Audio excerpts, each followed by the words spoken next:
guys, welcome back to video days, right? Fun times. It's so exciting. Okay, so this is the review for your chapter 3 test, which is tomorrow. So while you watch the video, you're going to take notes in your notes book and write everything down that I write.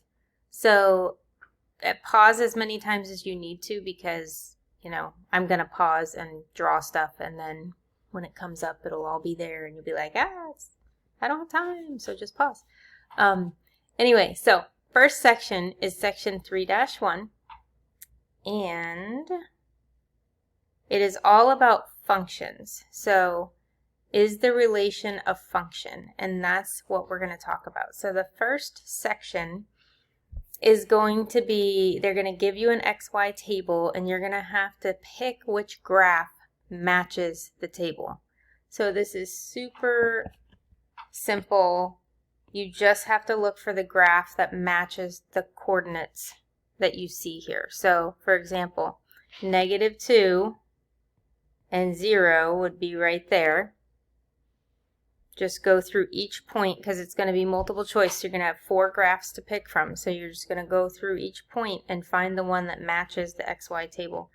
-1 and +2, 0 and 4, and then 1 and 6 right there, and then 2 and 8. So you would just pick the table that has the points plotted, pick the graph, that has the points plotted for the table that you see, and that's it.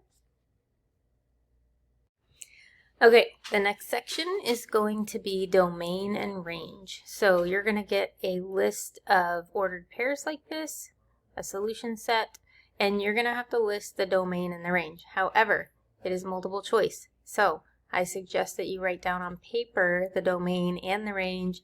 It'll make it much easier for you to pick the correct answer. And that arrow is just from my previous graph, so just ignore the arrow. So what I'm going to do, I'm going to write a D for domain and an R for range, and then I'm just going to list my domain and my range. So my domain is going to be all my X values, and if anything repeats, I don't have to list it again. I can just list it one time. So I see -2, I see 0, I see 4, remember domain is your X values. I see -2 again, but I already have that in my list, so I don't need to list it again. And then I see 5. So the domain for this set of numbers is -2, 0, 4, and 5. And now let's list the range. So now we're looking at Y values.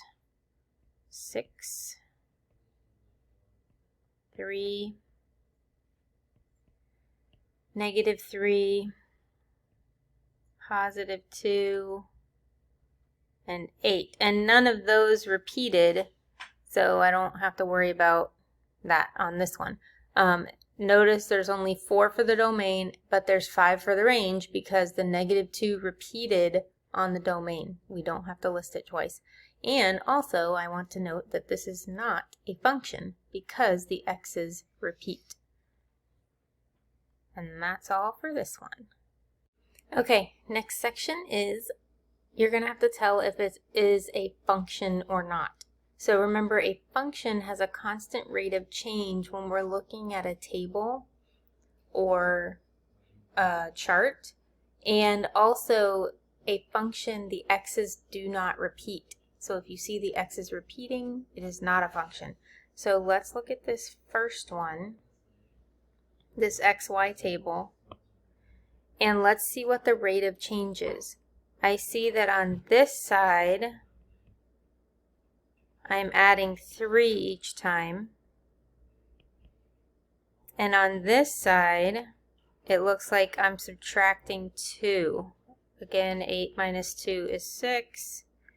And 6 minus 2 is 4. Okay, so +3 is on the x side, Minus 2 is on the y side. I have a constant rate of change. It's changing the same. So yes, this is a function. The next one, you have to look at the arrows that are coming from the x's. If more than one arrow comes from an x, it is not a function. And I can see right here, I have 2 arrows coming off of the number 3. The negative 3, sorry. So that means it is not a function. Okay?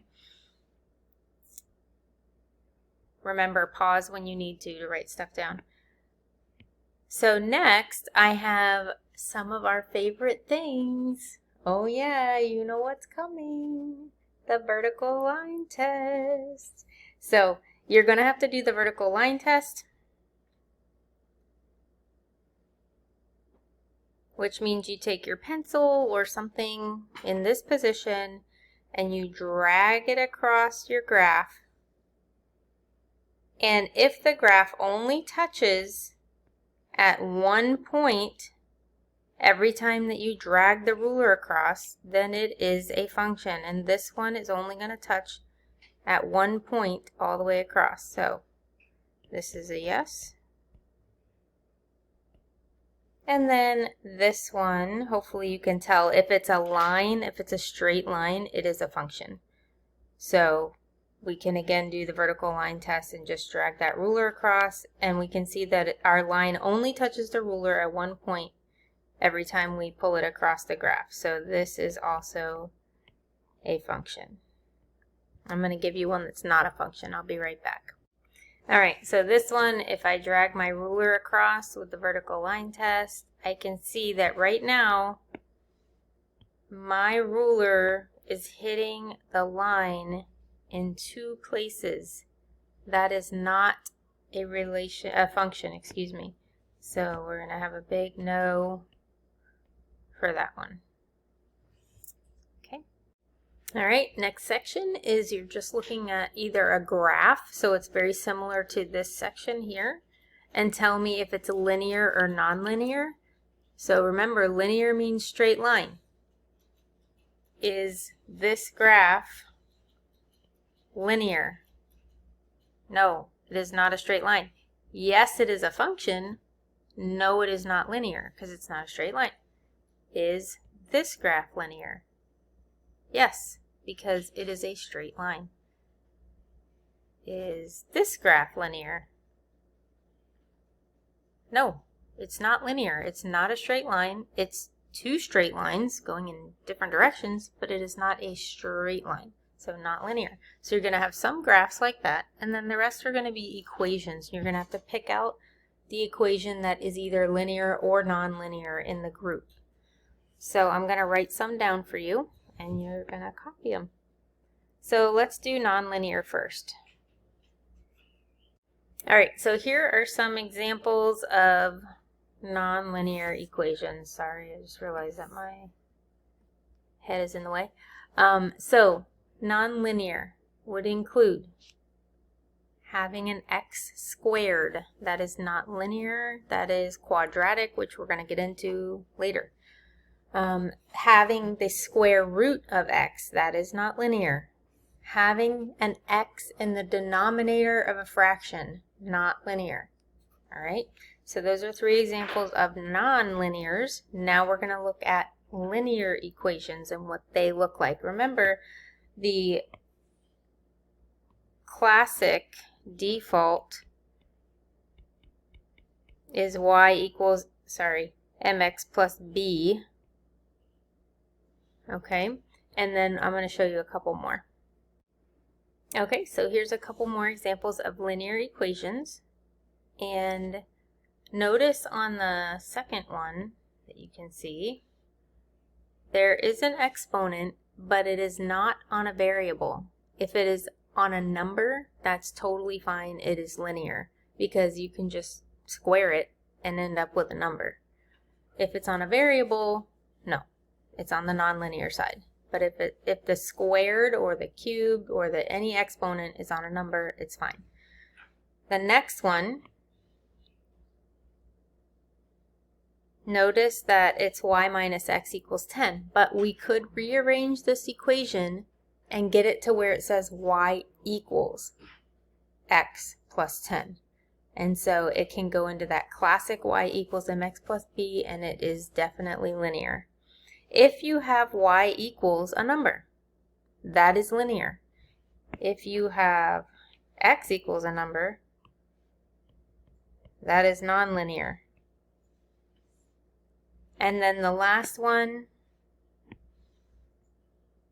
again, we could rearrange this equation so that it's in this y equals mx plus b format. So that is totally acceptable, and that is linear. Okay, this is the last section, function notation. This is where we have that f at x problem, and then they tell us what x equals, so we plug it in and solve. So if I'm going to put 8 in for the x, I'm just substituting 8 for all the x's and then solving. So 3 times 8 is 24. So my ordered pair for this problem, x equals 8, and remember f at 8 is the same thing as y, and y equals 24. I'm going to do one more of these. This is the last example, yay, on your review, yay. So, sorry, I just noticed this notification. I don't know how long that was sitting there, but here's what we're going to do.